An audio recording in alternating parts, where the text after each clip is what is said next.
Hello friends, today we're going to be diving into the topic of how to invest in single-family homes. I know it sounds simple, but how do you invest in single-family homes? By the end of this video, you will have the knowledge to confidently invest in single-family homes, helping you make the most informed decisions that can lead to substantial financial gains and long-term security. Have you ever wondered how some people are able to effortlessly turn single-family homes into a lucrative real estate strategy? Ever been confused on where to start? Well, the good news is I'm going to break this down in simple fashion by first explaining why single-family homes are a proven and effective strategy for investing in real estate. I'll then go over some of the strategies that can be used for investing in single-family homes. And finally, I'll cover a couple of really cool seller finance strategies that work really well in today's market. If you are ready, let's go.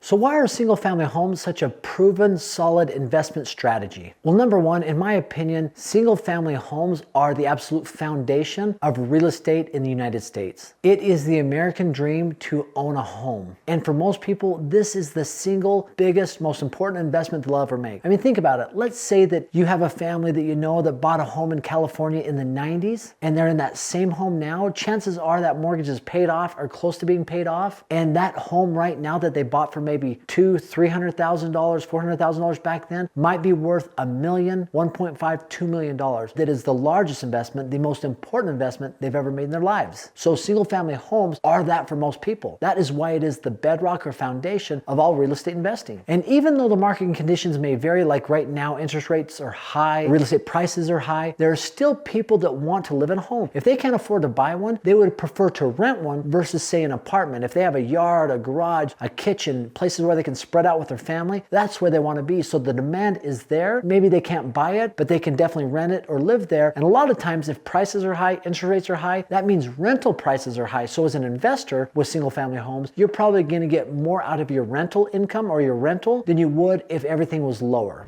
Another benefit of single family homes is they typically have a much lower vacancy rate compared to somebody who, say, maybe bought retail space. If that realtor moves out of that place, trying to find a new retailer to come in and take that could take months or years to find that. Whereas single family home vacancy rates traditionally have been much lower than any other segment in real estate. And that's really because families appreciate privacy. They love having their home, like I talked about, place where they can spread out with their family. It is a good alternative if you can't purchase a home.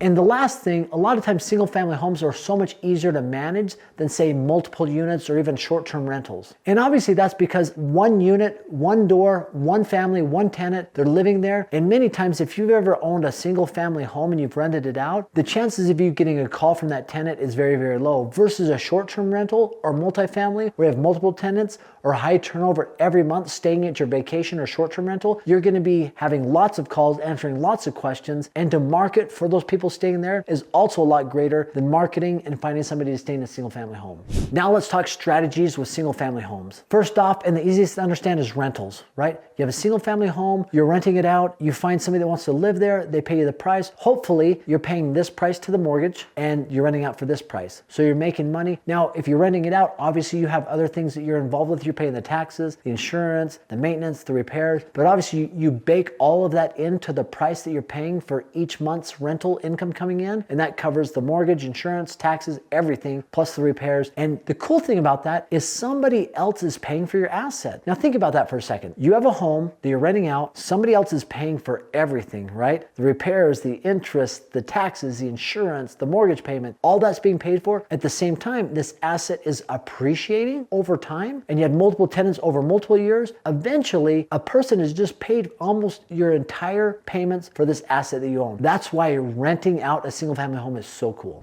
Another strategy is one called lease options. Now, this is similar to renting it out, but a little bit different. With a lease option, you're actually looking for a buyer to come in and buy the home, but they can't buy it right now. So they are paying you an option to be able to purchase that home from you at a certain price, at a certain date down the road, and they give you money to do that. And that's usually 2 to 7% of the purchase price, that option. And eventually that option will go towards the purchase of the home. Unless they don't exercise that option, you get to keep that option money that they paid you to secure the home. And also you're receiving a monthly rental payment or lease payment, but embedded and baked within that rental payment is a certain amount every single month that'll it'll go towards the down payment. So it's a great tool for a buyer, but also a great tool for a seller, but once again, a strategy on single family homes. Another one is wholesaling. Wholesaling in real estate essentially is an investor getting a property under contract and turning around and selling that contract or assigning that contract to an end buyer. This strategy is awesome because with the investor, a lot of times it requires minimal effort, minimal investment to be able to execute this strategy. And people might say, well, where do you find some of these deals? How do you do these strategies? Well, there's a lot of different ways to find pieces of property to engage in these strategies. And here's a couple of them. I love a real estate software that allows me to find off-market property deals. And the one that I really like is RealFlow. You're able to put in there specific guidelines like pre-foreclosures, foreclosures, absentee owners. You can set it up however you want to find properties that might fit exactly what you're looking for to be able to get at a good price to execute some of these strategies we talked about. I actually had a good friend of mine who traveled out to the cities of Detroit, Cleveland, other places in Ohio right after the housing crash 2007, 2008, and he found a lot of properties that he was buying at a very low price, and he'd buy them in bulk. He'd buy 10, 20 properties. Some of them he was getting as low as $5,000, $6,000, $7,000, $8,000. And then just as the market started to turn, as the government put money into some of these cities to help them turn around, he was able to sell these homes at a much higher price. And a lot of these, he didn't even end up fixing them up. He just ended up flipping them for a profit, which is kind of that last strategy, which is flipping real estate, right? It's where you buy a property here, sell it here. A big part of that a lot of time is rehab or a fix and flip, where you find a property that's distressed, you get it at a really good price. There's some rehab that needs to be done or some cosmetic issues that need to be taken care of, and you're able to sell it at a much higher price than what you bought it for. So these are some of the cool strategies that work with single family homes.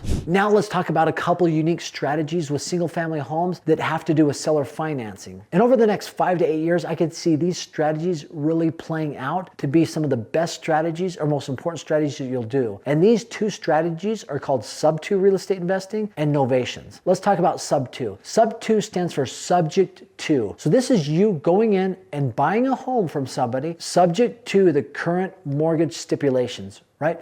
So the reason this is such a good strategy is because there are many people out there that might want to sell their home right now and they have really low interest rates. So you can go in and say, listen, look, I'm willing to buy your home, but I want it subject to the current mortgage stipulations that you have, the current financing, and I will give you X amount of dollars to do that. You own the home, you own the mortgage payment that they've been paying, and so that's not going to change. Because think about it, if you were to go buy a home right now and it had a 3% interest rate, do you think you're going to find anywhere that has a 3% interest rate? Absolutely not. You're looking at 7.5% for an interest rate. So being able to go in and acquire this home with a sub-2 agreement is a far better strategy than going out and buying one outright right now where you have to pay a much higher interest rate. But sub-2 real estate investing allows you to go in, take control of that home subject to the current financing that's already in place. Now, obviously, if they're selling the home and they owe maybe $300,000 on the home and it's worth $450,000, you might negotiate down, but you're going to have to come in with some cash or find an investor to come in with cash. But if you have an interest rate that low and then you get maybe some private money to bridge that gap of the purchase price, even if you find some renters to come in and rent that from you, you might be able to make it work where you can cover both payments with a single rental payment, because subject to the current mortgage at a very low interest rate is going to be a much lower payment than if it was 7-8% in today's economy.